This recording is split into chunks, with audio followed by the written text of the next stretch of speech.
Selamat datang di kanal Kenali Hidup, Kenali Diri. Semoga hari Anda dipenuhi kedamaian, kecukupan, dan kehangatan.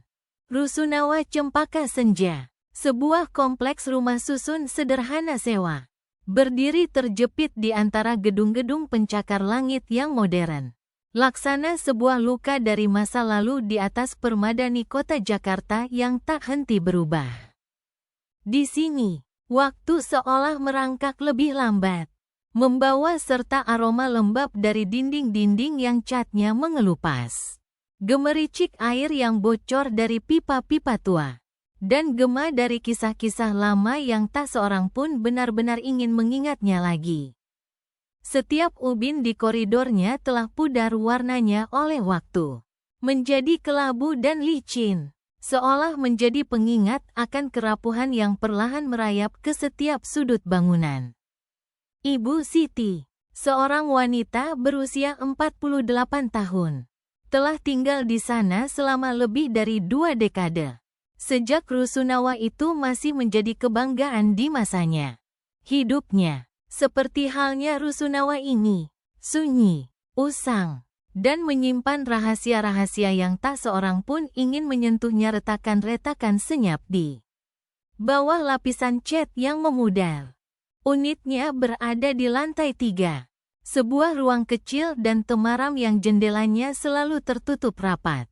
Tak peduli secerah apapun mentari di luar, cahaya alami seolah menjadi kemewahan yang terusir oleh tirai tebal dan suasana suram yang permanen. Di dalamnya, segalanya tertata dengan rapi yang aneh.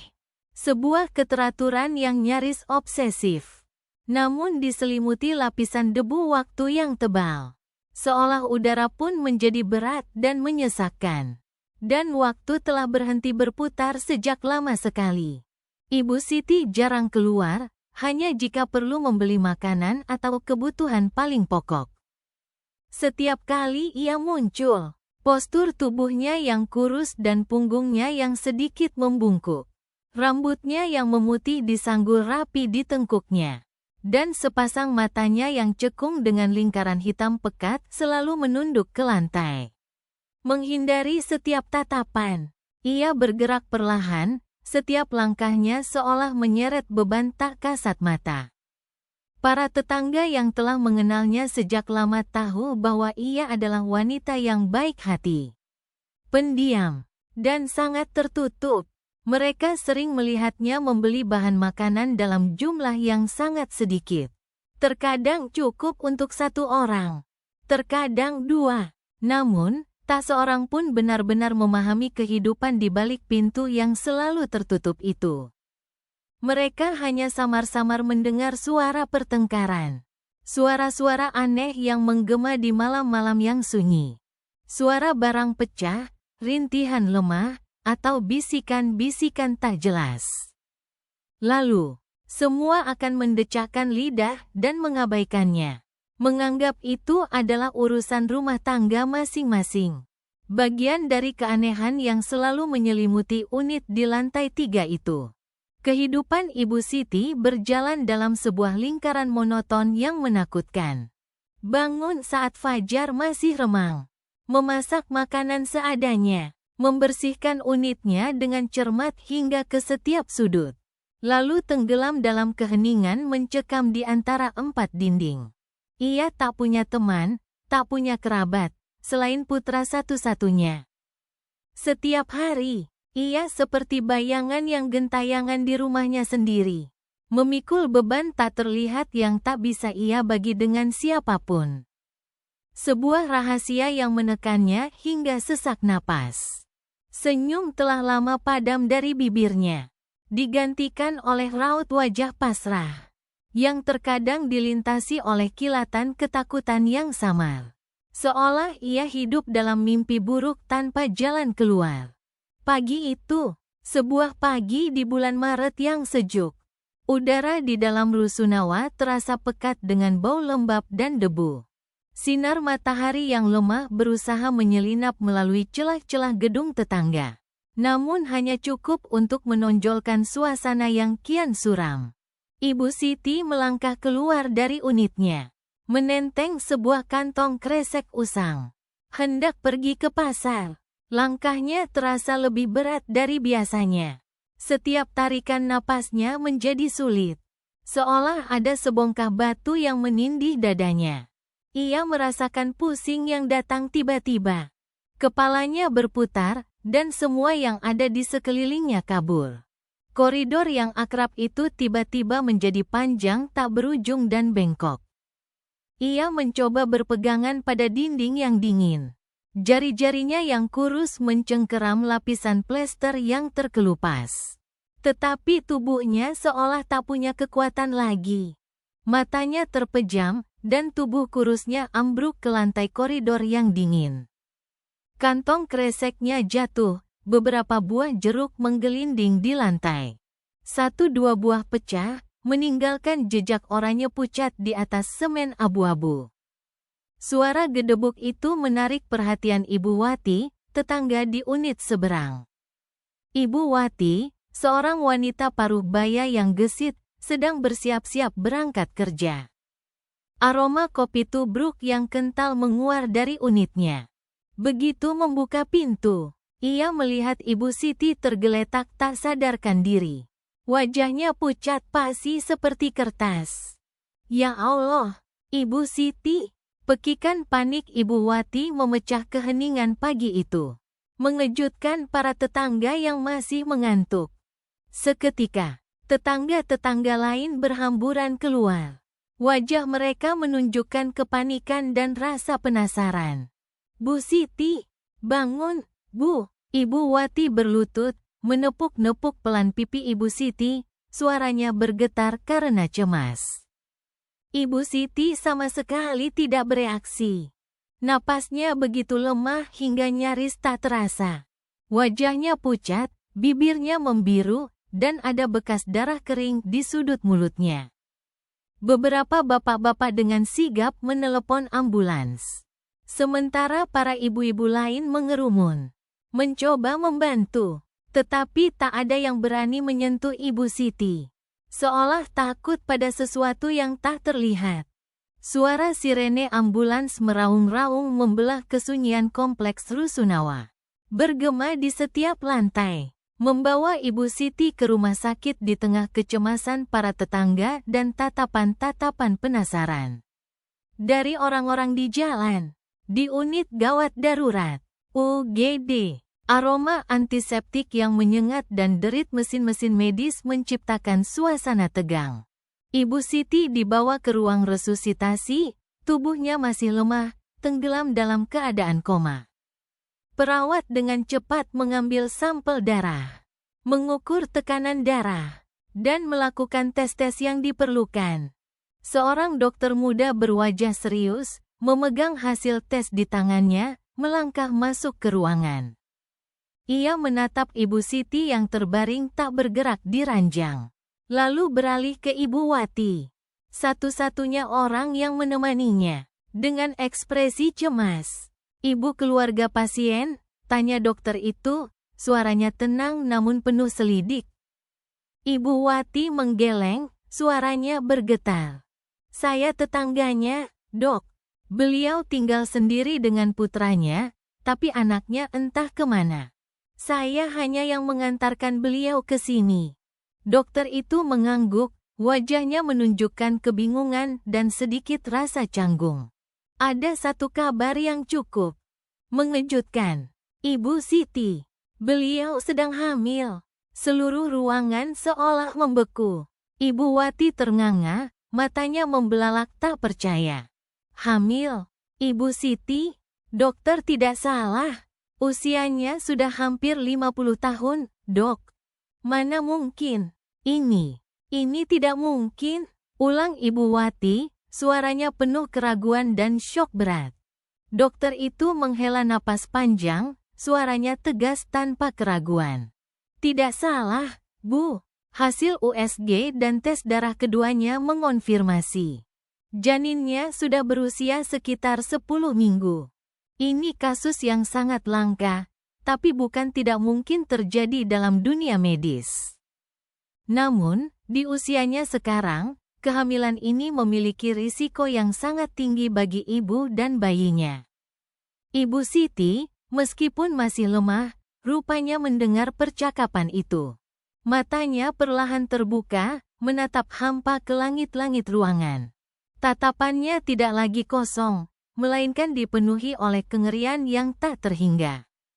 Wajahnya tidak menunjukkan emosi yang jelas. Hanya sebuah kekosongan yang menakutkan. Seolah jiwanya telah meninggalkan raganya, atau sedang berusaha lari dari sebuah kenyataan yang menyakitkan. Setetes air mata mengalir di pelipisnya, menyatu dengan rambutnya yang memutih seperti sungai kecil yang membawa duka yang tak terkatakan.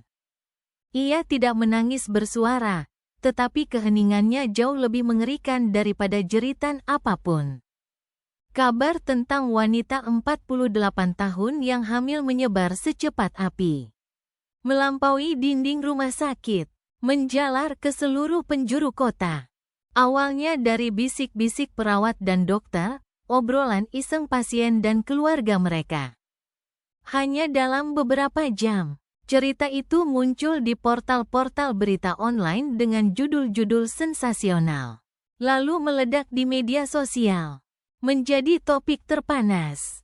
Syok, nenek 48 tahun hamil, mukjizat atau skandal tersembunyi? Petik 2. Aneh tapi nyata, wanita menopause mengandung, hasil hubungan gelap dengan Brondong. Petik 2. Mukjizat atau permainan takdir? Tanda-tanda akhir zaman? Petik 2. Judul-judul bombastis. Foto Ibu Siti yang diambil diam-diam di ranjang rumah sakit meskipun wajahnya diburamkan dan komentar-komentar jahat serta cemoohan membanjiri berbagai forum dan grup media sosial. Opini publik di dunia maya, yang terkenal dengan ketidakpedulian, rasa ingin tahu yang tidak sehat, dan kegemaran pada cerita-cerita aneh, telah mengubah hidup Ibu Siti menjadi lelucon menjijikkan. Sebuah topik untuk hiburan dan penghakiman. Ya ampun, umur segitu masih aja ngelahirin. Bapaknya siapa ya? Jangan-jangan pilot muda atau pengusaha kaya yang mau punya keturunan nih. Nenek ini pasti mau nahan masa muda atau punya resep awet muda nih. Atau jangan-jangan pesugihan? Petik 2. Zaman sekarang apa sih yang gak mungkin? Pasti kena guna-guna ini mah. Ada unsur mistisnya. Petik 2. Teori konspirasi berbau mistis pun mulai menyebar luas. Ada yang bilang Ibu Siti terkena pelet. Yang lain menganggap ini adalah karma dari kehidupan sebelumnya yang harus ia tanggung. Atau bahkan tanda-tanda kiamat ketika hal-hal luar biasa terus terjadi. Ketidaktahuan, rasa penasaran yang tidak sehat, dan ketidakbertanggungjawaban dalam berucap telah mendorong Ibu Siti ke dalam pusaran penghakiman, cemoohan, dan penghinaan. Ia tidak bisa membaca, tidak bisa mendengar kata-kata kejam itu. Tetapi tatapan penasaran, bisik-bisik orang di sekitarnya, dan pandangan penuh selidik dari perawat dan dokter sudah cukup membuatnya merasa telanjang, terhina, dan direndahkan. Ia hanya ingin menghilang, lenyap ke dalam ketiadaan. Rian, 28 tahun, seorang jurnalis muda penuh semangat dari portal berita, Suara Kebenaran, sedang duduk di depan layar komputernya, menelusuri berita-berita panas dan artikel sensasional tentang berbagai kasus dan skandal. Ia berhenti pada artikel tentang Ibu Siti. Berbeda dengan rekan-rekannya yang tertawa dan berkomentar tentang cerita aneh itu dengan enteng. Rian merasakan sebuah kegelisahan yang mendalam. Perasaan tidak nyaman yang merayap di hatinya. Ia menatap lekat foto Ibu Siti. Mata wanita itu kosong, hampa, kontras dengan senyum-senyum sinis yang tertera di kolom komentar. Sebuah perasaan yang akrab dan mengerikan menyeruak, membawa kembali kenangan tentang ibunya. Begitu hidup seolah baru terjadi kemarin. Ibunya juga pernah memiliki mata seperti itu. Mata seorang wanita korban kekerasan dalam rumah tangga, yang terpenjara di rumahnya sendiri, diabaikan oleh masyarakat, dan dicekik oleh orang-orang yang paling ia cintai. Rian ingat betul malam-malam ketika ibunya menangis dalam diam di balik selimut. Lebam-lebam biru di tubuhnya yang selalu berusaha ia sembunyikan. Dan keheningan menakutkan ibunya setiap kali ayahnya mengamuk. Memecahkan perabotan. Dulu ia merasa tak berdaya. Berharap bisa melakukan sesuatu untuk menolong ibunya. Untuk membebaskannya dari neraka dunia itu. Tapi saat itu, ia masih terlalu kecil, terlalu lemah. Kini, melihat Ibu Siti, ia melihat sebagian dari ibunya di sana. Sebuah kelemahan, ketakutan yang tersembunyi, sebuah kepasrahan hingga ke titik terendah. Ini bukan sekadar lelucon, gumam Rian, suaranya pelan namun penuh keyakinan. Ia merasa ada sesuatu yang tidak beres. Sebuah tabir misteri yang menyembunyikan kebenaran yang jauh lebih mengerikan daripada apa yang sedang dirajut oleh opini publik. Naluri seorang jurnalis. Dan lebih dari itu, simpati mendalam dari seseorang yang pernah menyaksikan kekerasan. Memberitahunya bahwa ini bukanlah cerita untuk ditertawakan, melainkan sebuah tragedi yang perlu diungkap. Ia tahu, di balik setiap cerita aneh, seringkali tersembunyi sebuah drama, sebuah duka yang tak seorang pun berani menatapnya langsung. Ia mulai mencari informasi lebih lanjut tentang Ibu Siti, tentang Rusunawa tua tempatnya tinggal. Ia membaca berulang-ulang komentar-komentar itu, mencoba mencari satu petunjuk kecil, satu ucapan tulus, secercah kebenaran di antara ribuan cemoohan dan penghakiman. Ia menjelajahi arsip berita lama, mencoba mencari informasi apapun tentang keluarga Ibu Siti sebelumnya. Meskipun ia tahu kemungkinannya sangat kecil. Aku harus mencari tahu kebenarannya, Rian bertekad, mengepalkan tangannya. Ia tidak bisa hanya diam melihat seorang wanita lain dihancurkan oleh masyarakat. Dijadikan bahan tertawaan hanya karena sebuah fakta yang tak seorang pun pahami. Ia memutuskan untuk melakukan investigasinya sendiri. Bukan untuk menulis artikel sensasional demi menaikkan jumlah klik atau reputasi pribadinya. Melainkan untuk mencari kebenaran. Untuk mengembalikan keadilan bagi seorang wanita yang tenggelam dalam kegelapan. Untuk membawa cahaya ke sudut kelam masyarakat. Itu adalah janji yang ia buat untuk dirinya sendiri, janji yang tidak bisa ia penuhi untuk ibunya. Ia tidak akan membiarkan hal itu terulang kembali. Rian mulai menyusun rencana dengan cermat. Ia akan datang ke Rusunawa tua itu, bukan sebagai jurnalis, tetapi sebagai orang biasa. Mungkin sebagai calon penyewa atau seseorang yang sedang mencari informasi tentang area tersebut. Ia akan mendekati para tetangga, mendengarkan cerita mereka, bisikan mereka, memperhatikan tatapan dan gerak-gerik mereka. Ia akan mencari tahu tentang kehidupan Ibu Siti dan putranya, Bagas, yang ia tahu tinggal bersamanya tetapi belum pernah muncul. Ia tahu ini akan menjadi perjalanan yang sulit, menghadapi keheningan, ketakutan, dan ketidakpedulian orang-orang di sekitarnya. Dan bahkan mungkin bahaya jika kebenarannya terlalu mengerikan. Tapi ia sudah siap. Ia percaya bahwa kebenaran, seberapapun mengerikannya, harus diungkap. Dan ia akan menjadi orang yang melakukannya. Ia akan menjadi suara bagi mereka yang tak bisa bersuara. Rian tiba di Rusunawa Cempaka Senja pada suatu sore. Ketika sinar matahari telah menguning, memantulkan cahaya suram pada dinding-dinding berlumut.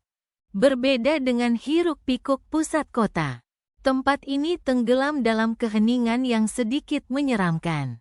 Hanya sesekali dipecah oleh suara anak-anak bermain yang menggema dari lapangan atau suara motor yang melintas di gang sempit. Rusunawa ini tidak hanya tua secara arsitektur, tetapi juga membawa atmosfer yang berat dan tertekan. Seolah kisah-kisah sedih telah meresap ke dalam setiap batu bata dan anak tangga. Bau lembab dan debu semakin terasa saat ia memasuki lobi utama, di mana lampu kuning redup menerangi dengan lemah. Ryan tidak mengenakan seragam pers atau membawa peralatan rekam apapun. Ia berpakaian santai seperti warga biasa yang sedang mencari kontrakan atau mengunjungi kerabat. Ia tahu, untuk mendekati penghuni di sini, terutama mereka yang sudah tinggal lama, kehati-hatian dan kehalusan adalah kunci. Mereka sudah terlalu terbiasa dengan tatapan penasaran, gosip, dan mungkin juga pengabaian dari masyarakat. Ia perlu membangun kepercayaan, sekecil apapun. Ia berjalan perlahan melewati setiap lantai, pura-pura mengamati unit-unit, sesekali berhenti di depan sebuah pintu, mendengarkan suara yang samar-samar terdengar dari dalam. Lantai 3, tempat unit Ibu Siti berada, tampak lebih senyap. Pintu unit 302, tempat Ibu Siti tinggal, masih tertutup rapat, seperti sebongkah batu dingin yang kokoh menyembunyikan semua rahasia di baliknya. Ryan merasakan hawa dingin yang terpancar dari pintu itu, sebuah perasaan tidak nyaman yang merayap. Ia memutuskan untuk memulai dari tetangga yang lebih ramah. Mereka yang tampak lebih terbuka dan tidak terlalu waspada. Ia mampir ke sebuah warung kelontong kecil di lantai dasar, membeli sebotol air mineral dan mulai mengobrol dengan pemilik warung. Seorang ibu parubaya berwajah ramah yang tampaknya mudah didekati. "Bu, saya lihat kompleks ini sepi ya, tapi dekat pusat kota. Saya lagi cari-cari kontrakan di sini. Kira-kira ada yang kosong nggak ya?" Ryan membuka percakapan dengan nada ramah dan alami. Pemilik warung tersenyum ramah. "Oh, ada beberapa, Mas. Coba saja tanya-tanya ke unit yang ada tulisan dikontrakan. Di sini memang tenang, banyak orang tua yang tinggal." Ryan dengan lihai mengarahkan percakapan. "Wah, kalau banyak orang tua, pasti kerukunannya bagus ya, Bu." Pemilik warung menghela napas. "Ya, tergantung orangnya, Mas. Ada yang ramah, ada yang tertutup sekali. Seperti Ibu Siti di lantai 3 itu, kasihan beliau." Ryan pura-pura penasaran. "Ibu Siti yang mana ya, Bu? Saya dengar ada berita tentang beliau di media, benar tidak ya?" Petik 2. Pemilik warung mengangguk, merendahkan suaranya. "Benar, Mas. Soal beliau yang hamil itu. Kasihan. Sudah tua malah kena musibah begitu." Ibu itu melihat sekeliling, memastikan tidak ada yang menguping. Lalu melanjutkan, "Beliau itu baik sekali orangnya, dari pertama pindah ke sini ya begitu. Selalu sendirian, pendiam. Tapi coba Mas perhatikan deh, mukanya itu selalu pucat, matanya ada lingkaran hitam kayak panda. Kayak orang nggak pernah tidur." Ryan mendengarkan setiap kata, mencatat setiap detail. "Beliau tinggal dengan siapa, Bu?" Petik 2. "Sama si Bagas, putranya itu," kata pemilik warung, nadanya menjadi sedikit lebih ragu. "Anak itu aneh, Mas. Seharian di dalam kamar, nggak pernah kelihatan kerja. Kerjanya cuma main game di depan komputer. Pernah saya lihat dia keluar, mukanya kuyu, rambutnya acak-acakan, kelihatannya menyeramkan. Apa beliau kelihatan takut sama putranya, Bu?" Ryan bertanya langsung, namun berusaha menjaga kesan alami. Pemilik warung menatap Ryan dengan curiga, lalu menggeleng. "Kalau itu ibu kurang tahu ya. Tapi ya itu, beliau selalu sendirian, anaknya selalu mengunci diri di kamar.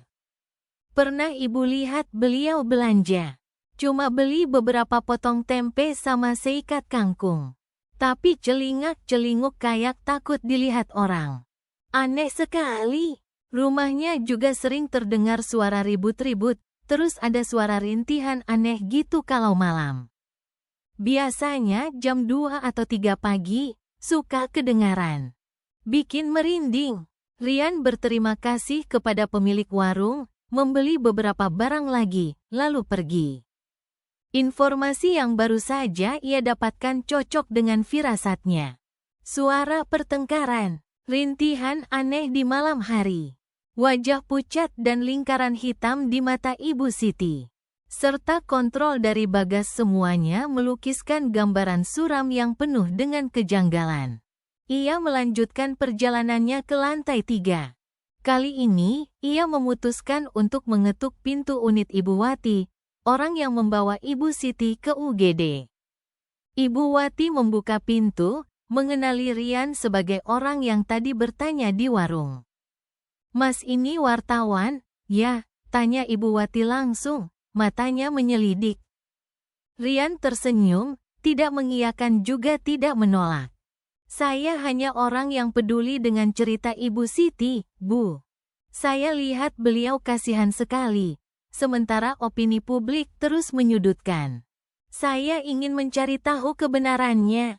Ketulusan dalam suara Rian tampaknya meluluhkan Ibu Wati. Ia menghela napas. "Masuk dulu, Mas. Silakan duduk." Cerita Ibu Siti memang menyedihkan sekali. Ibu Wati menceritakan lebih detail daripada yang dikatakan pemilik warung. "Ibu Siti itu baik sekali, Mas. Baik sampai ke tingkat pasrah. Dulu suaminya meninggal cepat, beliau sendirian membesarkan si Bagas. Anak itu tumbuh jadi pendiam, jarang ngomong.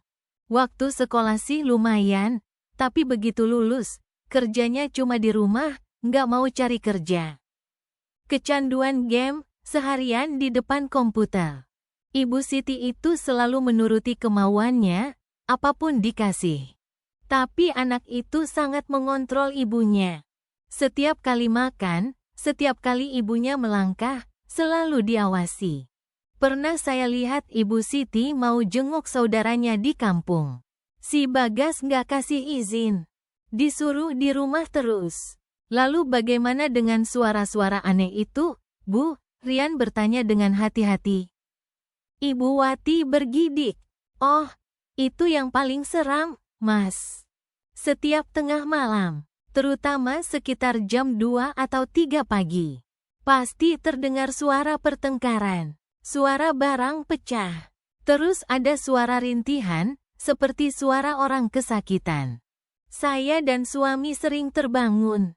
Pernah saya mau samperin, tapi suami saya larang. Katanya urusan rumah tangga orang jangan ikut campur.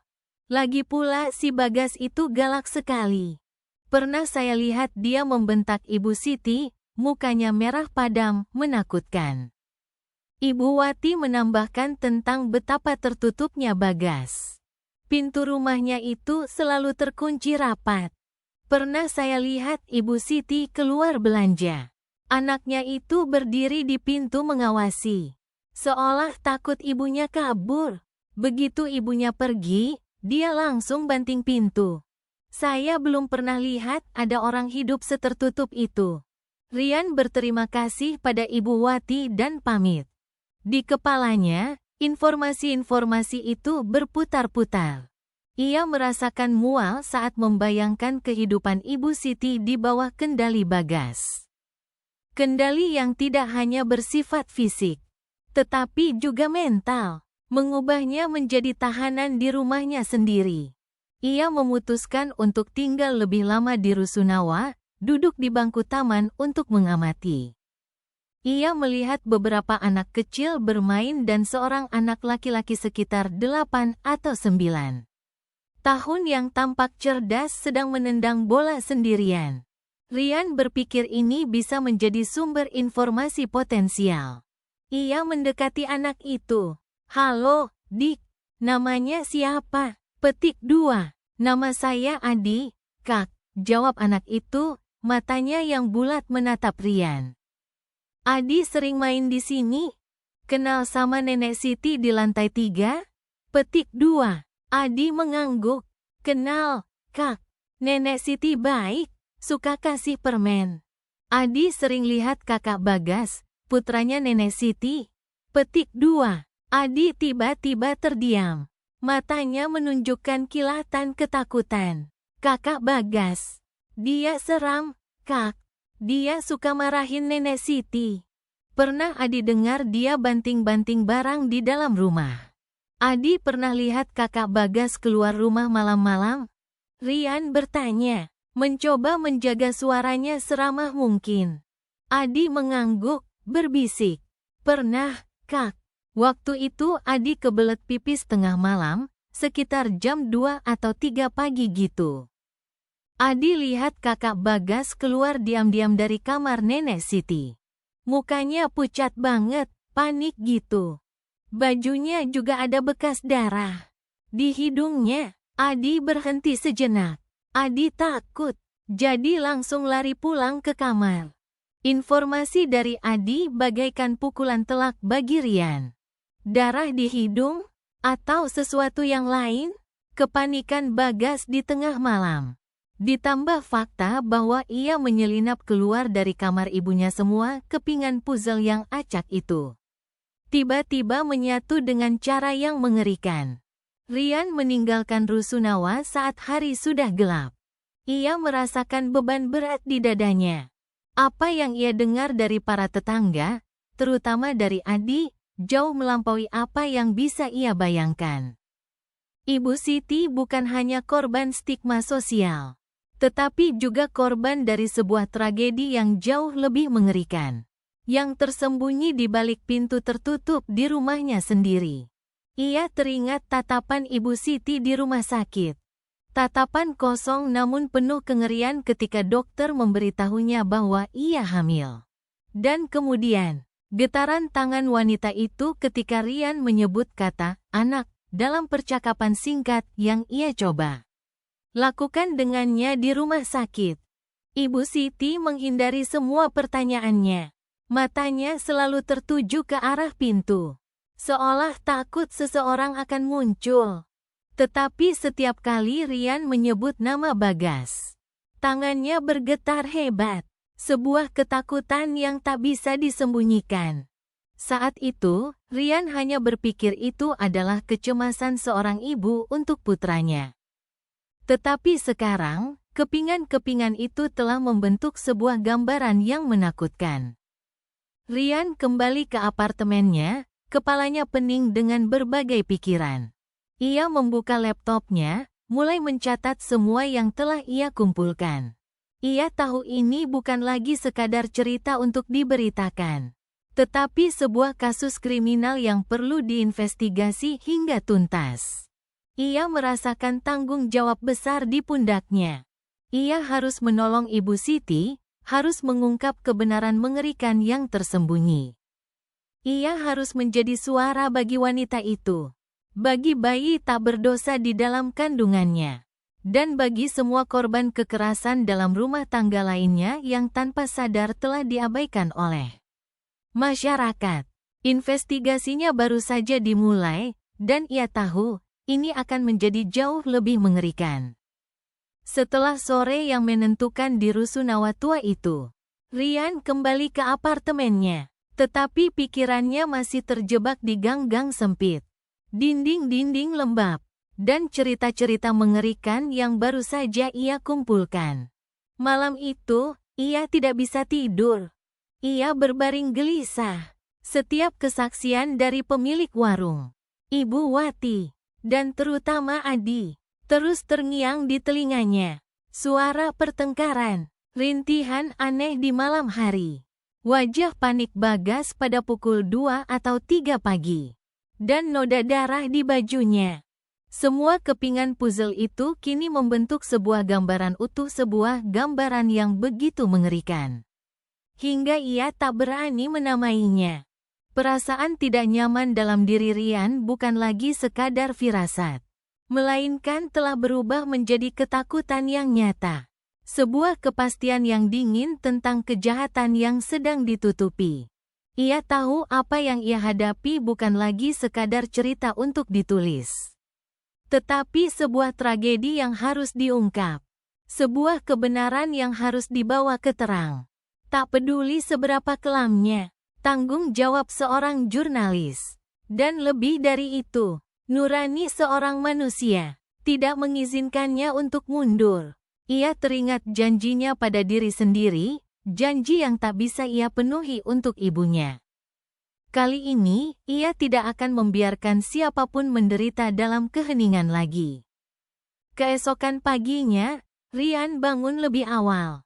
Ia tidak terburu-buru ke kantor, melainkan meluangkan waktu untuk mempersiapkan investigasi yang lebih dalam. Ia membuka laptopnya, bukan untuk menulis artikel, tetapi untuk melakukan riset. Ia mencari informasi tentang kasus-kasus KDRT, tentang psikologi pelaku, tentang tanda-tanda korban yang berada di bawah kontrol. Ia membaca tentang Stockholm Syndrome, tentang cara-cara pelaku memanipulasi psikologi korban, membuat mereka takut, bergantung, dan bahkan melindungi orang yang telah menyakiti mereka. Semakin banyak ia membaca, semakin ia melihat kecocokan yang mengerikan dengan apa yang ia dengar tentang Ibu Siti dan Bagas. Ia juga meneliti metode pengumpulan bukti secara diam-diam dan legal, terutama metode tes DNA. Ia tahu kesaksian tetangga, seberapapun dapat dipercaya, tidak cukup untuk menghukum seseorang. Ia memerlukan bukti ilmiah yang tak terbantahkan. Ini menjadi tantangan besar. Bagaimana cara mendapatkan sampel DNA Bagas tanpa ketahuan? Dan bagaimana mendapatkan sampel dari Ibu Siti tanpa menambah traumanya?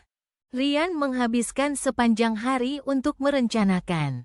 Ia menggambar denah rusunawa, menandai lokasi unit Ibu Siti, Ibu Wati, dan tempat Adi biasa bermain. Ia membuat sketsa jadwal kegiatan Bagas berdasarkan cerita para tetangga. Seorang pemuda pengangguran, pecandu game, yang lebih sering di rumah dan hanya sesekali keluar untuk membeli makanan atau keperluan lain. Dengan tergesa-gesa dan diam-diam, ia sadar bahwa kesempatan untuk masuk ke unit Ibu Siti sangatlah langka. Bagas hampir tidak pernah meninggalkan rumah terlalu lama. Ia memutuskan untuk kembali ke Rusunawa pada waktu yang berbeda-beda, hanya untuk mengamati. Ia duduk di sebuah kedai kopi di seberang, pura-pura membaca buku, tetapi matanya terus mengawasi setiap gerak-gerik Bagas. Ia melihat Bagas biasanya keluar pada sore hari, saat langit mulai gelap. Mengenakan topi yang menutupi hampir seluruh wajahnya, ia berjalan dengan langkah tergesa-gesa. Waktu Bagas di luar biasanya sangat singkat. Hanya sekitar 15-30 menit. Cukup untuk membeli makanan atau beberapa barang kecil. Waktu itu terlalu singkat bagi Ryan untuk bertindak. Beberapa hari berlalu dalam penantian yang menegangkan. Ryan merasakan tekanan yang berat di pundaknya. Setiap hari yang berlalu adalah satu hari lagi penderitaan bagi Ibu Siti. Ia tahu ia tidak bisa menunda. Ia membutuhkan kesempatan yang lebih besar. Jeda waktu yang cukup panjang untuk bisa menyusup ke unit itu tanpa ketahuan. Pada suatu Sabtu pagi, ketika Ryan sedang duduk di kedai kopi langganannya, matanya terpaku pada pintu keluar Rusunawa. Ia melihat Bagas melangkah keluar. Kali ini, Bagas tidak tergesa-gesa seperti biasanya. Ia mengenakan jaket tebal, membawa ransel, dan tampak lebih lelah dari biasanya. Ia memanggil sebuah taksi dan pergi. Ryan merasakan sengatan listrik menjalari tulang punggungnya. Ini bisa jadi kesempatan yang ia tunggu. Ia segera memeriksa jam. Pukul 9 pagi. Bagas biasanya tidak pergi jauh pada jam ini. Ryan segera bangkit, membayar kopinya, dan berjalan cepat menuju Rusunawa. Ia berusaha tetap tenang, tetapi jantungnya berdebar kencang. Ia naik ke lantai 3, berdiri di depan pintu unit 302. Pintu itu masih tertutup rapat, tetapi Ryan merasakan sesuatu yang berbeda. Ia dengan lembut menempelkan telinganya ke pintu, mendengarkan. Tidak ada suara apapun dari dalam. Keheningan yang menakutkan. Ia mencoba memutar knop pintu. Tidak terkunci. Secercah harapan muncul di benak Ryan, tetapi segera digantikan oleh kehati-hatian. Apakah Bagas sengaja tidak mengunci pintu, atau ia terlalu terburu-buru? Apapun alasannya, ini adalah satu-satunya kesempatannya. Ia mendorong pintu dengan perlahan. Suara derit kecil terdengar di tengah kesunyian. Ryan melangkah masuk, menarik napas dalam-dalam untuk menenangkan diri. Bau lembab, sisa makanan, dan aroma lain yang tak terlukiskan campuran antara bau keringat dan pengap langsung menusuk hidungnya. Apartemen itu lebih gelap dari yang ia bayangkan, meskipun di luar cerah. Tirai tebal menutupi semua jendela, membuat ruangan itu remang-remang. Butuh beberapa saat bagi matanya untuk beradaptasi. Ruang tamu berantakan luar biasa.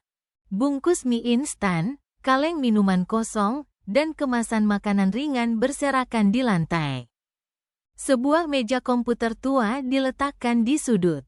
Layarnya masih menyala redup, menampilkan adegan game kekerasan. Kursi berantakan, pakaian kotor dilempar sembarangan. Ryan merasakan mual. Inilah kehidupan Bagas, kehidupan tanpa arah, kacau, dan mungkin penuh dengan kebencian. Ia memulai pencariannya secara sistematis. Ia tidak ingin mengacaukan apapun, hanya ingin mencari petunjuk penting. Ia masuk ke kamar tidur Bagas. Ruangan itu sama berantakannya. Ryan melihat sekeliling, matanya berhenti pada sebuah sisir usang di atas meja. Sisir itu penuh dengan rambut, beberapa helai rambut panjang hitam dan beberapa helai rambut pendek. Keriting. Ia dengan hati-hati menggunakan pinset kecil yang sudah ia siapkan. Mengambil beberapa helai rambut Bagas. Dan memasukkannya ke dalam kantong plastik kecil yang sudah ditandai. Ini adalah sampel DNA pertama yang ia butuhkan. Selanjutnya, ia masuk ke kamar tidur Ibu Siti. Ruangan ini jauh lebih rapi, tetapi juga membawa suasana suram yang sama. Tempat tidur ditata rapi, lemari pakaian tertutup rapat. Ryan bergidik saat memasuki ruangan ini, tempat di mana rintihan-rintihan aneh pernah terdengar. Ia melihat sekeliling, mencoba mencari apapun yang bisa mengungkap kebenaran. Matanya berhenti pada sebuah lemari kayu tua yang tersembunyi di sudut. Di samping kepala tempat tidur. Lemari itu tampaknya terkunci. Ryan mendekat, memeriksanya. Benar, ada sebuah gembok kecil yang sudah berkarat, tetapi tidak ada kuncinya. Ia mencoba menggoyangkan lemari itu, tidak bergerak sedikit pun. Ia tahu, jika ada rahasia yang disembunyikan, pasti ada di sini. Ia mencari di sekitar, berharap menemukan kunci cadangan atau sesuatu yang bisa membantunya membuka gembok. Ia menggeledah laci-laci di bawah bantal, tetapi tidak ada apa-apa. Akhirnya, ia memutuskan untuk menggunakan jepit rambut yang sudah ia siapkan. Mencoba mencongkel gembok itu. Ia bukan seorang ahli, tetapi ia telah mempelajari cara membuka kunci sederhana. Sedikit demi sedikit, ia memutar, ia mendorong. Keringat mulai membasahi dahinya. Waktu terasa berjalan sangat lambat. Setiap suara kecil membuatnya terkejut. Akhirnya, setelah beberapa menit yang menegangkan, terdengar suara klik kecil. Gembok itu terbuka. Ryan menghela napas lega, tetapi segera perasaan cemas yang baru datang menghampirinya. Ia dengan lembut membuka pintu lemari. Di dalamnya, tidak ada pakaian atau barang-barang biasa. Sebaliknya, ia melihat beberapa buku tua. sebuah kotak kayu kecil, dan sebuah buku catatan usang yang tersembunyi jauh di dalam. Rian mengambil buku catatan itu. Itu adalah sebuah buku harian, tetapi telah disobek dengan kejam. Halaman-halamannya terlepas, kusut. Beberapa halaman robek, beberapa diremas menjadi gumpalan. Ia dengan hati-hati mengambil setiap sobekan, mencoba menyatukannya kembali. Tangannya bergetar saat melihat tulisan tangan yang tidak beraturan. Seolah ditulis dalam kepanikan yang luar biasa. Ia mulai membaca setiap kalimat, jantungnya serasa diremas. Hari ini, aku bukan lagi ibunya. Rian berhenti. Kalimat pertama itu membuatnya bergidik. Bukan lagi ibunya? Apa artinya? Ia terus mencari sobekan lain. Anakku. Dia bukan lagi manusia. Perasaan ngeri menjalari Rian. Bukan lagi manusia. Apa yang telah terjadi? Ia merasakan hawa dingin di punggungnya. Kebenaran perlahan terungkap, dan itu jauh lebih kelam dari apapun yang pernah ia bayangkan. Ia menemukan sobekan kertas lain. Tulisannya semakin bergetar, hampir tidak terbaca. Aku ingin mati, tapi bayi di dalamku tidak bersalah. Kalimat terakhir itu bagaikan pukulan telak bagi Rian. Bayi di dalamku. Ia membaca ulang setiap kata, mencoba memahami maknanya. Ibu Siti sedang hamil. Dan ini adalah tulisan seorang wanita putus asa yang ingin mati.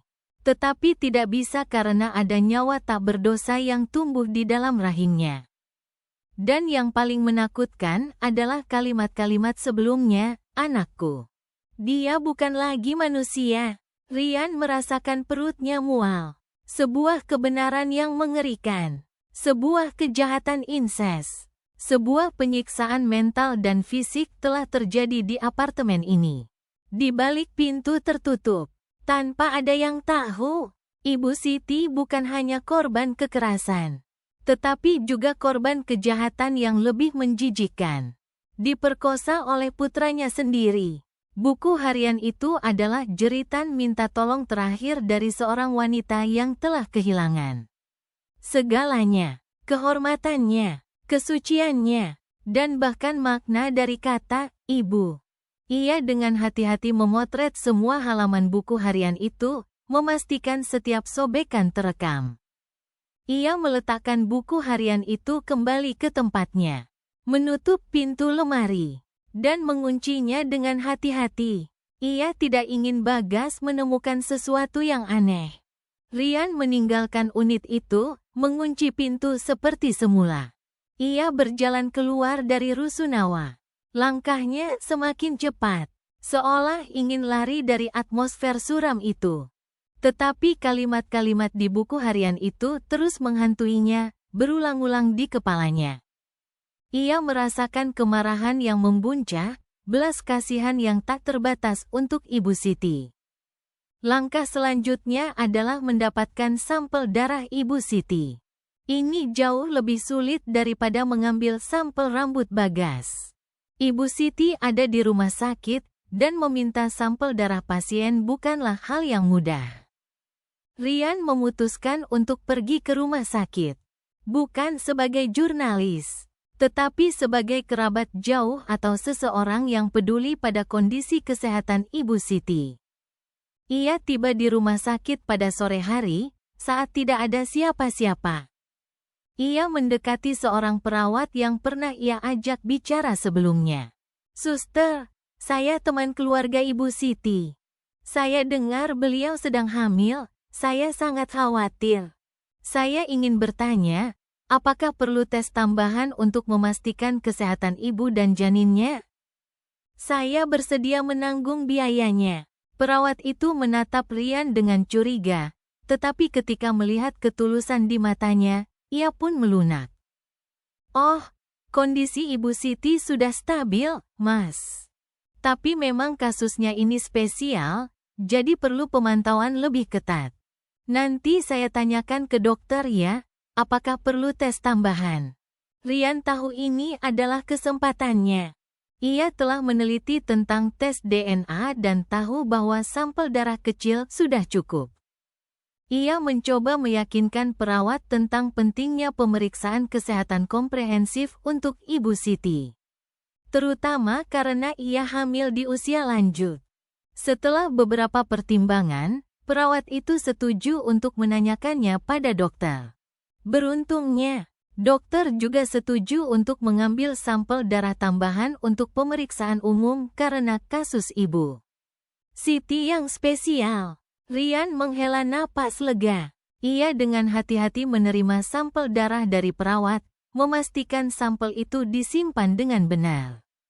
Ia berterima kasih pada perawat dan meninggalkan rumah sakit dengan 2 sampel DNA di tangannya. Sampel rambut Bagas dan sampel darah Ibu Siti. Ryan segera mendatangi sebuah laboratorium swasta terkemuka yang khusus menangani tes DNA. Ia tahu ini akan mahal, tetapi ia bersedia membayarnya. Ia menjelaskan permintaannya dengan lihai, mengatakan bahwa ini adalah kasus penentuan garis keturunan yang kompleks dan sensitif, dan meminta kerahasiaan absolut. Laboratorium berjanji akan memberikan hasil dalam beberapa hari. Hari-hari penantian itu adalah hari-hari terpanjang dalam hidup Ryan. Ia tidak bisa fokus pada pekerjaannya, pikirannya selalu tertuju pada hasil tes. Ia tahu hasil ini akan menentukan nasib Ibu Siti, Bagas, dan bayi tak berdosa itu. Ia merasakan ketegangan yang luar biasa, kecemasan yang tak henti-hentinya. Ia bertanya-tanya, apakah ia berada di jalan yang benar? Apakah kebenarannya memang semengerikan yang ia duga? Akhirnya, telepon Ryan berdering. Dari laboratorium, ia menarik napas dalam-dalam, mencoba tetap tenang. Ya, halo, petik 2. Suara petugas laboratorium terdengar tenang dan profesional. Kami sudah mendapatkan hasil tes DNA dari 2 sampel yang Bapak kirimkan. Hasilnya menunjukkan ada kecocokan hubungan ayah anak antara sampel rambut atas nama Bagas dan janin dalam sampel darah atas nama Siti. Dunia Ryan seolah berputar. Ia terdiam, tak bisa berkata-kata. Meskipun ia sudah mempersiapkan diri untuk kemungkinan terburuk. Mendengar kebenaran itu dikonfirmasi secara ilmiah. Ia tetap syok. Rasa dingin menjalari tulang punggungnya, menyebar ke seluruh tubuhnya. Kebenaran mengerikan itu telah terungkap. Bagas, putra kandung Ibu Siti, adalah ayah dari janin yang dikandungnya. Ryan menutup telepon, tangannya masih gemetar. Ia menatap layar laptopnya, tempat ia mencatat semua informasi tentang kasus ini. Buku harian itu, kesaksian Adi, dan sekarang, hasil DNA. Semuanya menunjuk pada satu kejahatan yang tak termaafkan. Ia merasakan kemarahan yang membuncah, rasa jijik, belas kasihan, dan sebuah tekad yang kuat. Ia tahu apa yang harus ia lakukan selanjutnya. Ia tidak bisa membiarkan kejahatan ini terkubur dalam keheningan. Ia harus menyeret Bagas ke pengadilan, mengembalikan keadilan bagi Ibu Siti, dan melindungi bayi yang tak berdosa itu. Perjuangannya baru saja dimulai, dan ia tahu ini akan menjadi pertarungan yang sengit. Tapi ia sudah siap. Ia tidak akan pernah mundur. Hasil tes DNA itu tergeletak di atas meja. Selembar kertas putih dengan tulisan hitam. Namun bebannya serasa sebongkah batu yang menindih dada Ryan. Bagas adalah ayah dari janin itu. Kebenaran ini bukan hanya sebuah kejutan, melainkan kengerian tertinggi yang melampaui semua prediksi tergelapnya. Malam itu, Ryan tidak tidur. Ia duduk diam di kamarnya yang gelap. Cahaya biru dari layar laptop menerangi wajahnya yang penuh pergulatan. Ia pernah menyaksikan kekerasan, pernah merasakan ketidakberdayaan. Tetapi ini adalah tingkat kebrutalan yang berbeda. Sebuah kejahatan inses yang tak pernah ia bayangkan. Nurani seorang jurnalis, dan lebih dari itu, nurani seorang manusia, mendorongnya untuk bertindak. Ia tahu ia tidak bisa diam. Kebenaran ini harus diungkap, tidak hanya untuk membawa pelaku ke pengadilan, tetapi juga untuk membebaskan Ibu Siti dari neraka dunia yang sedang ia alami. Namun, ia juga sadar bahwa membawa cerita seperti ini ke publik akan menyebabkan guncangan besar. Dan Ibu Siti, wanita yang sudah sangat lemah dan trauma, harus menghadapi badai opini publik yang lebih dahsyat lagi. Ia berada di persimpangan jalan yang sulit. Melindungi korban atau mengungkap kebenaran demi keadilan?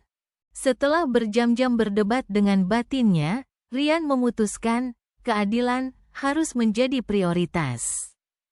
Hanya ketika kebenaran terungkap dan Bagas dihukum, Ibu Siti baru memiliki kesempatan untuk benar-benar bebas dan pulih. Ia menarik napas dalam-dalam, lalu mulai menyusun laporan detail. Merangkum semua bukti yang telah ia kumpulkan. Kesaksian tetangga, sobekan buku harian Ibu Siti yang penuh keputusasaan. Dan yang terpenting, hasil tes DNA. Ia menyajikan semuanya secara objektif dan ilmiah. Namun tak bisa menyembunyikan kemarahan dan kepedihan dalam setiap kalimatnya. Keesokan paginya, dengan berkas tebal di tangan, Rian mendatangi Polda Metro Jaya. Ia tidak membuat janji, ingin menciptakan kejutan untuk memastikan kasus ini ditangani dengan serius. Di ruang pelayanan masyarakat, ia menjelaskan ceritanya dengan runut, memberikan semua bukti. Awalnya, petugas polisi yang menerima laporannya tampak skeptis. Seorang wanita 48 tahun hamil sudah aneh, sekarang ditambah dugaan insest. Itu terdengar terlalu di luar nalar. Anda yakin dengan apa yang Anda katakan, Mas Rian? Tanya petugas itu, matanya menyelidik. Ini tuduhan yang sangat serius, bisa merusak nama baik banyak orang. Rian menjawab dengan tegas, saya yakin, Pak. Saya telah menghabiskan berhari-hari untuk menyelidiki dan mengumpulkan bukti. Ini adalah hasil tes DNA dari laboratorium terkemuka. Saya percaya ini adalah kejahatan mengerikan yang perlu segera diselidiki. Ia menyodorkan lembar hasil DNA itu ke atas meja. Ketika melihat hasil tes itu, sikap petugas polisi berubah drastis. Keraguan berganti dengan keterkejutan, lalu keseriusan. Ia segera melapor ke atasannya. Hanya beberapa menit kemudian, seorang penyidik senior, Ajun Komisaris Polisi, AKP Heru, muncul. AKP Heru adalah seorang perwira berpengalaman yang telah menangani banyak kasus rumit. Ia mendengarkan Rian menceritakan kembali seluruh kisah. Dari kejanggalan di Rusunawa hingga buku harian yang putus asa. Dan akhirnya, hasil DNA yang mengguncang. AKP Heru memegang hasil tes DNA itu, wajahnya serius. Ini kasus yang luar biasa serius, Mas Rian. Jika apa yang Anda katakan benar, ini bukan hanya KDRT, tapi insest. Kejahatan yang biadab. Ia menatap Rian, matanya tajam. Kami akan segera melakukan penyelidikan. Bisakah Anda memberikan informasi lebih lanjut tentang Bagas? Petik 2. Rian memberikan semua yang ia tahu tentang Bagas. Usianya, status penganggurannya, kecanduan game, kepribadiannya yang pendiam, dan kontrolnya terhadap Ibu Siti. Ia juga menceritakan kesaksian Adi tentang Bagas yang menyelinap keluar dari kamar ibunya di tengah malam dengan noda darah. AKP Heru mencatat semuanya dengan cermat. Sore itu juga, sebuah tim khusus dibentuk. Mereka segera mendatangi Rusunawa Cempaka Senja. Rian tidak ikut. Ia tahu perannya telah selesai di sini, setidaknya untuk sementara. Ia percaya pada aparat. Bagas ditangkap di unitnya. Ia sedang duduk di depan komputer, asyik dengan permainannya, headphone terpasang di telinga. Ketika pintu didobrak dan polisi berpakaian preman masuk, ia terkejut. Matanya yang merah karena kurang tidur dan cahaya monitor menatap mereka. Ia tidak melawan, hanya menatap mereka dengan ekspresi kosong dan apatis. Seolah semua itu tidak ada hubungannya dengan dia. Ketika AKP Heru membacakan surat perintah penangkapan dan menjelaskan alasannya, wajah Bagas tetap tidak menunjukkan emosi apapun. Hanya sebuah senyum dingin dan bengkok yang sekilas muncul di bibirnya. Ia tidak mengucapkan sepatah kata pun, membiarkan polisi memborgol dan membawanya pergi. Penangkapan Bagas menyebabkan kehebohan kecil di Rusunawa. Para tetangga berbisik-bisik, tatapan penasaran dan takut tertuju pada unit Ibu Siti. Mereka tidak mengerti apa yang terjadi, hanya tahu bahwa Bagas telah ditangkap polisi. Berita itu menyebar cepat, dan dalam beberapa jam, sampai ke telinga jurnalis lain. Kasus ini dengan cepat menjadi sorotan publik nasional. Dari sebuah cerita aneh yang dipelintir media sosial menjadi lelucon, kini berubah menjadi kejahatan biadab. Sebuah tragedi keluarga yang mengerikan. Surat kabar besar dan stasiun TV nasional mulai turun tangan. Analisis mendalam tentang KDRT, psikologi kriminal, kebungkaman korban, dan tanggung jawab masyarakat mulai bermunculan. Investigasi Rian, bukti-bukti yang ia kumpulkan, dan terutama buku harian Ibu Siti, dipublikasikan dengan hati-hati namun cukup untuk mengejutkan publik. Sidang pengadilan Bagas dijadwalkan. Ini adalah sidang terbuka yang menarik perhatian luar biasa dari media dan ratusan warga. Mereka datang bukan hanya karena penasaran, tetapi juga karena marah, ingin tahu kebenaran di balik kejahatan keji ini. Ruang sidang penuh sesak, udaranya pekat dengan ketegangan dan penantian. Rian juga hadir, duduk di barisan pers. Jantungnya berdebar kencang. Ia tahu ini adalah momen kebenaran akan terungkap sepenuhnya. Bagas muncul di pengadilan, masih dengan wajah dingin dan tanpa emosi. Ia mengenakan seragam tahanan berwarna biru. Matanya masih merah, tetapi tidak ada tanda-tanda penyesalan atau ketakutan. Ketika ditanya tentang perbuatannya, ia hanya tersenyum dingin. Senyum bengkok yang penuh penghinaan. Terdakwa, adakah yang ingin Anda sampaikan? Tanya hakim ketua. Bagas menatap lurus ke arah hakim. Suaranya datar, tanpa emosi, tetapi membuat seluruh ruang sidang bergidik. Saya hanya ingin Ibu tidak kesepian. Semua orang meninggalkan saya, termasuk dia. Ia berhenti, matanya menyapu kerumunan, lalu berhenti pada satu titik kosong. Sejak kecil, saya tidak punya siapa-siapa. Ayah meninggal cepat, ibu saya selalu menyendiri. Teman-teman menjauh. Saya hanya punya ibu, tapi kemudian, dia juga ingin meninggalkan saya. Dia ingin mengunjungi saudaranya, dia ingin keluar. Saya tidak mau dia pergi. Saya tidak mau dia meninggalkan saya sendirian. Kesaksian Bagas membuat seluruh ruang sidang terdiam. Pikiran yang terdistorsi, rasa memiliki yang tidak sehat, dan ketakutan akan ditinggalkan telah mengubahnya menjadi iblis. Ia tidak menyadari kejahatannya, hanya menganggapnya sebagai cara untuk menjaga ibunya tetap di sisinya, agar ibunya tidak kesepian. Setelah kesaksian Bagas, Ibu Siti dipanggil untuk bersaksi. Ia memasuki ruang sidang, posturnya kurus dan lemah, rambutnya memutih, wajahnya pucat. Ia tidak berani menatap siapapun. Matanya selalu menunduk ke lantai, seolah ia memikul semua dosa dunia di pundaknya. Bisik-bisik terdengar di seluruh ruangan, tetapi segera mereda ketika ia mulai berbicara. Suara Ibu Siti lemah, bergetar, tetapi setiap kata-katanya seolah merobek hati semua yang hadir. Ia tidak membela diri, tidak menyalahkan, hanya ada penyesalan diri dan rasa sakit yang tak terhingga. Saya minta maaf. Ia memulai, air mata mulai mengalir di wajahnya yang tirus. Saya lemah. Saya bodoh. Saya pantas mati. Seluruh ruang sidang menahan napas, mendengarkan. Saya tahu saya ibu yang buruk. Saya tidak mendidik anak saya dengan benar. Saya membiarkannya menjadi seperti ini. Ia menangis terseduh-seduh, tangisan yang pilu dan menyakitkan. Saya pernah berpikir untuk membunuhnya. Ada saat-saat saya tidak tahan lagi. Saya ingin mengakhiri semuanya.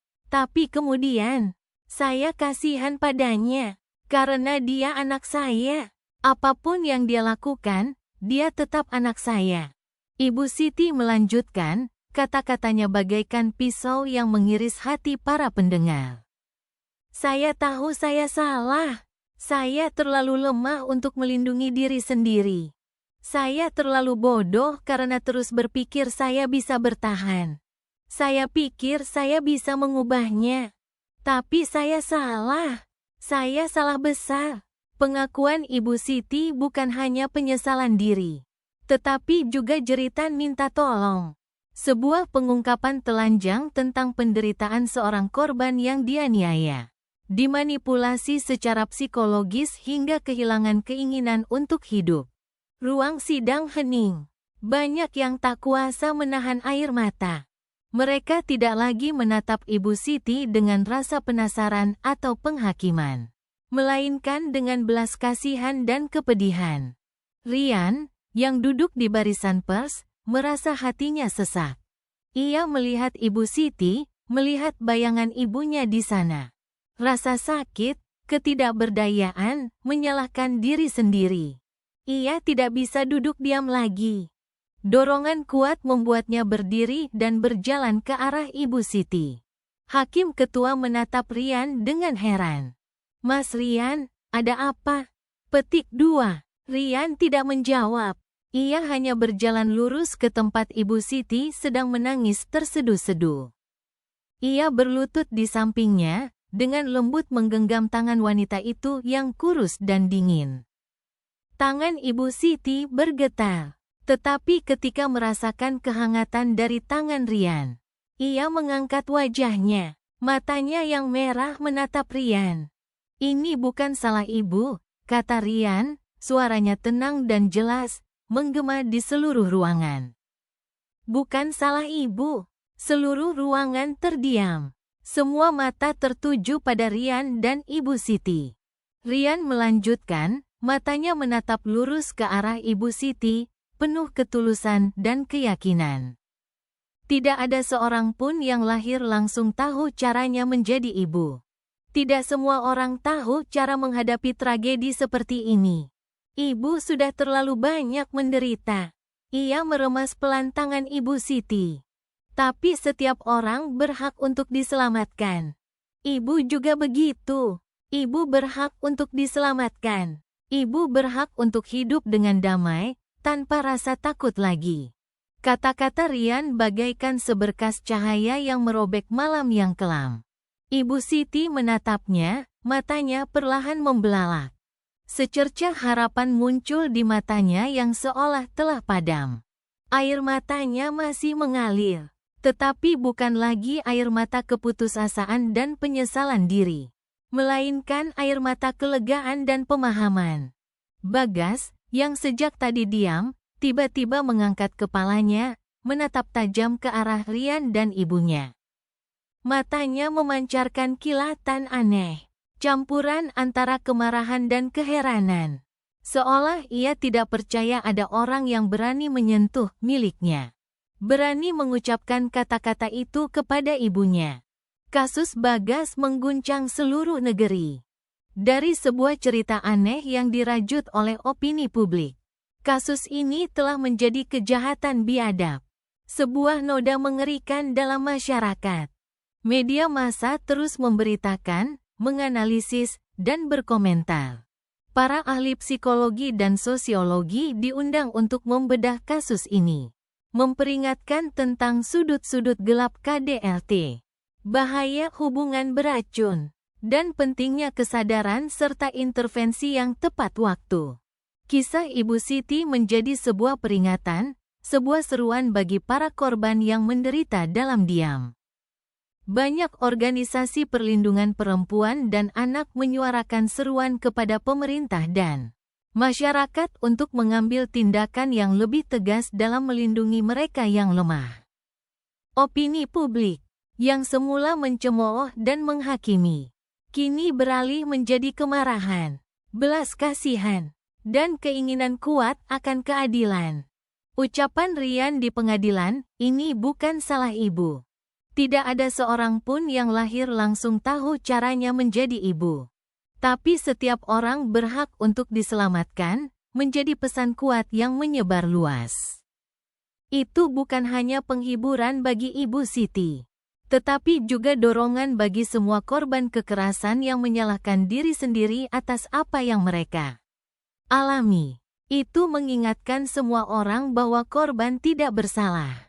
Dan setiap orang berhak mendapatkan bantuan, berhak dibebaskan dari kegelapan.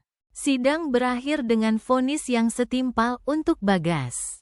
Ia dinyatakan bersalah atas dakwaan-dakwaan paling serius dan harus menghadapi hukuman penjara jangka panjang. Meskipun keadilan telah ditegakkan, luka di hati Ibu Siti dan di benak mereka yang menyaksikan kasus ini akan tetap ada. Namun, secercah harapan telah dinyalakan. Ibu Siti, meskipun masih lemah, tidak lagi sendirian. Ia memiliki Rian dan seluruh masyarakat yang mengawasinya, mendukungnya. Perang melawan kegelapan telah dimenangkan dalam satu pertempuran. Tetapi perjalanan penyembuhan masih sangat panjang. Malam itu, hujan turun deras. Setiap tetesnya yang berat menghantam kaca jendela rumah sakit, menciptakan musik yang sedih dan teratur. Di ruang bersalin, cahaya putih yang dingin menerangi wajah pucat dan lelah Ibu Siti. Proses persalinan berlangsung lama dan menyakitkan, tetapi ia tidak mengerang sedikit pun. Ia menggigit bibirnya erat-erat, matanya terpejam, seolah sedang mencoba menahan tidak hanya rasa sakit fisik, tetapi juga beban tak kasat mata yang menekan jiwanya. Setiap kontraksi adalah pengingat akan kebenaran mengerikan, akan dosa yang ia rasa ia tanggung, akan nyawa tak berdosa yang tumbuh di dalam tubuhnya. Rian berdiri di luar ruang bersalin, hatinya terasa berat. Ia sudah berada di sana sejak sore, menunggu. Ia bukan keluarga, tetapi ia merasa bertanggung jawab atas wanita ini, atas nyawa yang akan segera lahir. Suara hujan, langkah-langkah tergesa-gesa perawat, dan bisikan cemas dari keluarga lain di koridor menciptakan suasana tegang yang menyesakkan. Ia bertanya-tanya, bagaimana nasib bayi ini nanti? Bagaimana nasib Ibu Siti? Adakah masa depan bagi mereka setelah semua yang terjadi? Waktu berjalan sangat lambat, seperti sungai es. Akhirnya, sebuah tangisan bayi pecah, merobek keheningan malam yang berhujan, membawa kehidupan baru, harapan yang rapuh. Tangisan itu bukan hanya suara seorang anak yang lahir, tetapi juga gema kehidupan. Ketangguhan yang melampaui semua tragedi dan dosa. Rian merasakan gelombang emosi yang kompleks membuncah di hatinya. Lega, kasihan, dan juga kesedihan yang sulit digambarkan. Seorang perawat keluar, wajahnya lelah tetapi matanya bersinar. Bayinya perempuan, Bu. Ibu dan bayinya selamat. Rian menghela napas lega. Ia ingin masuk. Ingin melihat bayi itu, ingin mengatakan pada Ibu Siti bahwa semuanya akan baik-baik saja. Tapi ia tahu, ini bukan saatnya. Beberapa jam kemudian, setelah Ibu Siti lebih sadar, Rian diizinkan masuk. Ibu Siti terbaring di ranjang. Wajahnya masih pucat, tetapi matanya terbuka lebar, menatap hampa ke angkasa. Rian tidak tahu harus berkata apa. Ia hanya duduk diam di samping ranjang, menggenggam tangan kurus wanita itu. Bu Siti, Rian memulai, suaranya pelan. Ibu Siti menoleh, menatapnya. Matanya penuh kelelahan, tetapi tidak lagi ada kekosongan seperti sebelumnya. Bayinya, bagaimana? Petik 2. Perempuan, Bu. Sehat sekali, kata Rian, berusaha menjaga suaranya setenang mungkin. Ibu Siti terdiam sejenak, lalu ia memejamkan mata. Setetes air mata mengalir di pelipisnya. Dia pantas mendapatkan awal yang tidak dinodai oleh darah yang saya bawa. Rian mengerti maksudnya. Ia tahu Ibu Siti telah banyak berpikir tentang ini. Ia pernah berbicara dengannya tentang berbagai pilihan. Tentang panti asuhan yang bisa menjadi tempat aman bagi bayi itu. Ibu Siti mendengarkan, tetapi tidak pernah membuat keputusan akhir. Sekarang, ketika bayi itu telah lahir, ia telah membuat pilihannya. Ibu sudah memikirkannya baik-baik, tanya Rian, suaranya penuh simpati. Ibu Siti mengangguk, matanya masih terpejam. Saya tidak bisa merawatnya, Rian. Saya tidak pantas menjadi ibunya. Saya terlalu lemah, terlalu bodoh. Saya tidak bisa melindungi diri saya sendiri, bagaimana saya bisa melindunginya? Dia butuh kehidupan yang normal, keluarga yang sebenarnya. Bukan seorang ibu yang penuh noda dan seorang ayah. Seorang ayah seperti itu. Suara Ibu Siti tercekat. Rasa sakit, rasa bersalah, dan cinta untuk bayinya berpadu. Menciptakan keputusan yang menyakitkan namun penuh keberanian. Ia tahu melepaskan darah dagingnya adalah pengorbanan besar. Tetapi ia percaya itu yang terbaik untuk masa depan bayinya. Ia tidak ingin bayinya tumbuh dalam bayang-bayang kejahatan, stigma, dan masa lalu yang tidak ia pilih. Rian mengerti. Ia tahu ini bukan penolakan, melainkan tindakan cinta tanpa syarat. Cinta yang dipelajari dari kesalahan dan penderitaan. Ia tidak mencoba meyakinkannya untuk berubah pikiran. Ia hanya menggenggam erat tangan Ibu Siti, sebagai dukungan dan dorongan tanpa kata. Ibu tenang saja, kami akan memastikan bayi itu dirawat dengan baik. Dia akan memiliki kehidupan baru, masa depan yang baru, kata Rian, suaranya penuh keyakinan. Bayi perempuan itu diserahkan ke sebuah panti asuhan yang memiliki reputasi baik, di mana ia akan dirawat dan dibesarkan di lingkungan yang aman dan sehat. Tidak dihantui oleh bayang-bayang masa lalu. Ibu Siti, setelah keluar dari rumah sakit, tidak kembali ke unit lamanya. Rian membantunya mencari sebuah kamar kos kecil di daerah lain. Jauh dari tatapan penasaran dan bisik-bisik. Ia hidup lebih tertutup, tetapi tidak lagi dengan ketakutan yang mencekam seperti dulu. Wajahnya masih pucat, lingkaran matanya masih ada, tetapi tatapannya kini memiliki sedikit kedamaian, sedikit penerimaan. Rian masih sering mengunjunginya, membawakan buku-buku, cerita-cerita tentang wanita yang berhasil melewati kesulitan. Ia tidak banyak bicara tentang bayi itu, tetapi ia tahu, jauh di lubuk hati Ibu Siti, citra putri kecilnya akan selalu ada. 3 tahun kemudian, Ibu Siti meninggal dunia. Kematiannya datang dalam keheningan, selembut hidupnya di tahun-tahun terakhir. Ia pergi dalam tidurnya, tanpa rasa sakit, tanpa penderitaan. Rian adalah orang pertama yang menerima kabar itu. Ia datang ke kamar kos kecil itu, di mana semuanya masih tertata rapi. Di atas meja samping tempat tidur, ia menemukan sepucuk surat. Tulisan tangannya bergetar namun jelas, ditindih oleh sebuah batu kecil. Rian mengambil surat itu, hatinya sesak. Ia tahu ini adalah kata-kata terakhir dari Ibu Siti. Ia perlahan membukanya, membaca baris demi baris. Untuk Rian, dan untuk putri kecil ibu. Rian, terima kasih. Terima kasih telah membawa cahaya ke dalam hidup ibu yang kelam. Terima kasih karena tidak meninggalkan ibu, tidak menghakimi ibu. Kamu telah membuat ibu tahu bahwa selemah apapun, ibu tetap berhak untuk diselamatkan, untuk hidup. Dan untuk putri kecil ibu. Jika suatu hari nanti dia bertanya tentang ibunya, tentang orang yang melahirkannya, katakan padanya bahwa ibunya pernah menjadi seorang pengecut. Seorang pengecut yang tidak bisa melindungi dirinya sendiri, tidak bisa melindungimu. Seorang bodoh yang membiarkan tragedi terjadi. Tapi katakan juga bahwa ibunya telah belajar cara mencintai yang benar di akhir hayatnya. Cinta bukanlah kepemilikan, bukan kepasrahan buta.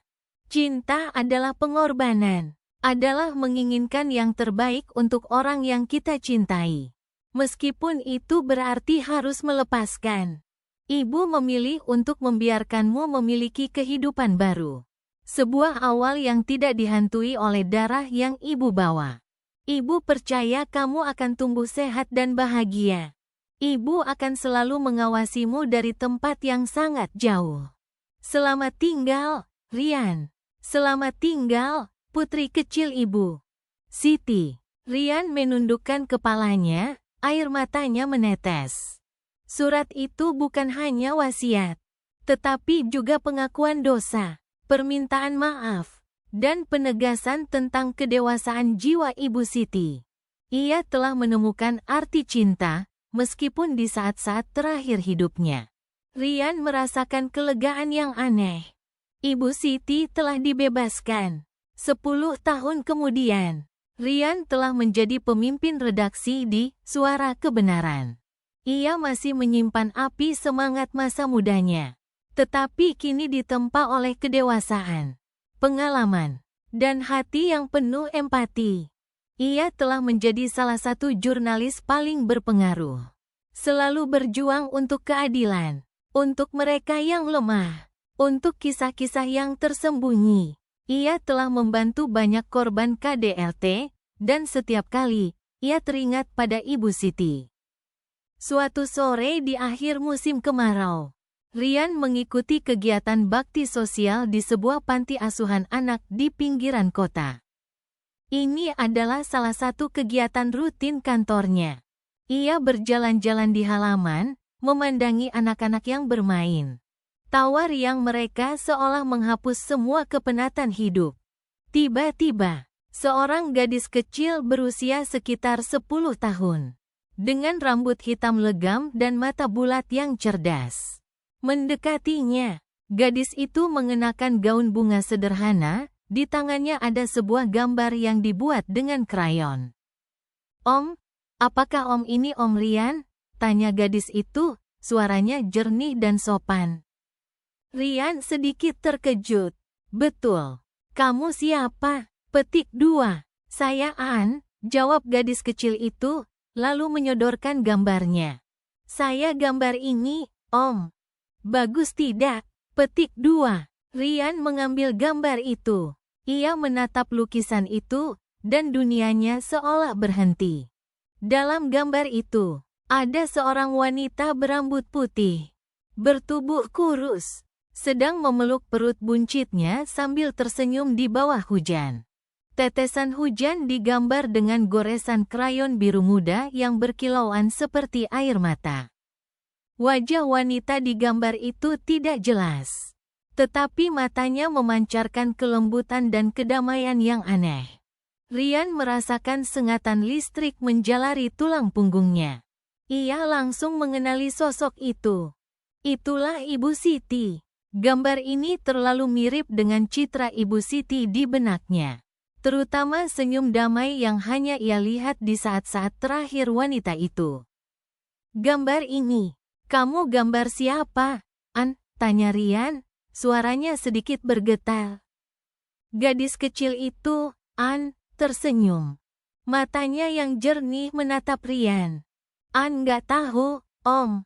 An sering lihat nenek itu di mimpi. Dia selalu lihat An sambil menangis, tapi nangisnya karena sayang. Rian menatap gadis kecil itu, lalu kembali menatap gambar di tangannya. 10 tahun telah berlalu, tetapi citra Ibu Siti, sobekan buku harian itu, dan tangisan bayi di malam hujan yang sunyi masih terpatri kuat di benaknya. Dan sekarang, An, gadis kecil tak berdosa yang lahir dari tragedi itu, berdiri di hadapannya dengan gambar seorang ibu yang tak pernah ia kenal. Rian tidak berkata apa-apa, hanya memeluk erat gambar itu.